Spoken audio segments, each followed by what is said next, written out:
Chance Nolan here with us, the quarterback for Oregon State, who guided the Beavers to that upset of USC Saturday night. 42-27, Chance, first win in the Coliseum since 1960 for the Beavers. When did that all settle in and become real for you? Shoot, I mean, not really till after the game. I think just like getting on the buses and kind of everyone talking about it. Kind of that was kind of the big deal all week that everyone was kind of trying to put in the media, the huge streak that it's been and stuff like that. And but I'm glad that that didn't let get to the guys' heads, and we kind of came out and we handled business. And so I think after just that kind of resonated, like, wow, that's a big milestone. Like, we don't even, nobody knew who the president was or so it's just kind of crazy to think about. It's a great win. 15 out of 19, 213 yards, 4 touchdowns. I'm wondering, as that game went on, what was going through your guys' minds, because it had been so long. I mean, you had been coached, yeah, we can walk in there and win, but by halftime, you guys were ahead. Mm-hmm. Yeah, well, I mean, at halftime, yeah, we had a little lead, but I think we just kind of knew that was going to be a big drive coming out of halftime. I think that was going to be a statement drive for us to go out there and get another score on them, and we did. We went right down the field, and we executed, and we scored another touchdown on them, and I think that kind of made it kind of settle in. Like, man, we got this, guys. Like, we got this. So and then the same thing happened. Our defense, got a great stop for us, got us the ball back, and then the same thing. I think the next drive we ran the ball every single play, and our O-line just kind of took over the game. Just kind of said, they kind of put it in their hands and say, give it to us, and BJ and the running backs, Deshaun and Trey Lowe, they did the rest, so. All right, if I had told a young Chance Nolan 3 years ago when he was at Middle Tennessee State, in 3 years you're going to be leading the Pac-12 in passing efficiency, you're going to be number 2 in accuracy, and you just came out of beating USC, what would you have said then when you're in Murfreesboro? I would have said you're crazy. I would have said you're crazy. Never would have thought of that, man.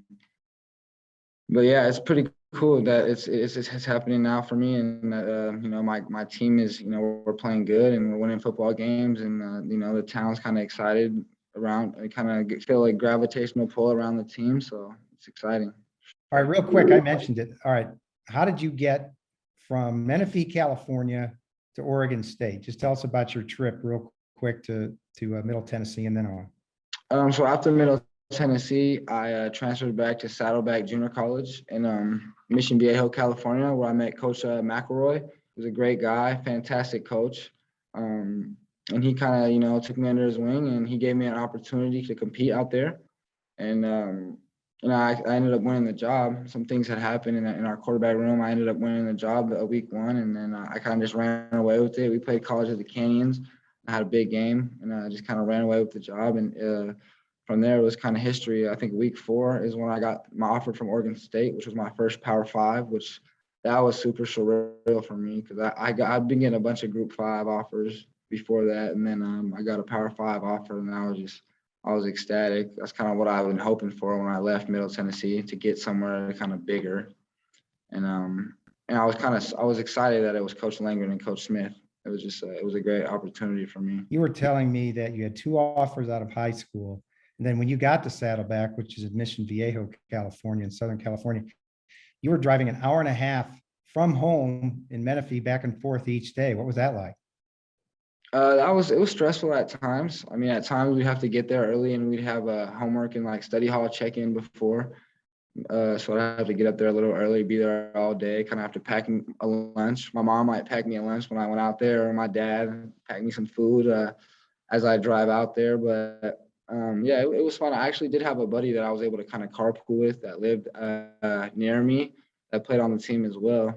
So that helped out a lot. I didn't have to always drive. That was a big thing, because that road that we had to drive was a huge mountainous road, the Ortega Highway. So it was kind of it was a stretch at times, but I mean, it was all worth it. It was just for 6 months, and it was all worth it in the long run.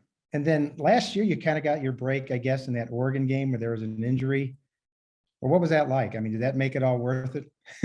Oh yeah, I mean, that was a crazy experience. That game was just it sucks that Tristan had to get injured on that play, and he played a super good game, and he set us up to win, and I basically just got my call, and I was ready to go in, and they called QB sneak, and just I had to just drive my legs and get in there. And that was just a great experience, especially to beat those guys, for my first touchdown and just give that excitement to our team and, our fans that was an awesome experience for me. At least what I saw from the USC game, your legs do give you an advantage. You're that +1 guy. I don't know if the Trojans were ready for that, but is that something you pride yourself in, that ability to run? Oh yeah, for sure.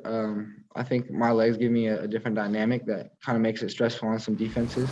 So I think utilizing my legs, to pick up some first downs when we need them, or when maybe they have good coverage downfield, and I can escape the pocket and go pick up a first down or some yards with my legs. I think that brings a great dynamic to our team too, because we are like a pro style offense, but I think we can do a lot of things, rolling me out and kind of extending the pocket and making different type of plays, or someone that can run and stuff like that. So yeah, I think my legs definitely help give me an advantage for sure. Okay, last question. Can Chance Nolan walk downtown in Corvallis these days without being recognized? I think I can. I think I'm good. I think I'm good for a little while longer. My point was Corvallis is downtown is pretty small. You can get lost there pretty quickly, I think. Oh yeah. You can. Yeah, you might walk. Yeah, you could walk down to Corvallis and be out of it real quick, out of downtown. Chance Nolan, congratulations this week, and thanks for being on with us. Yeah, appreciate you.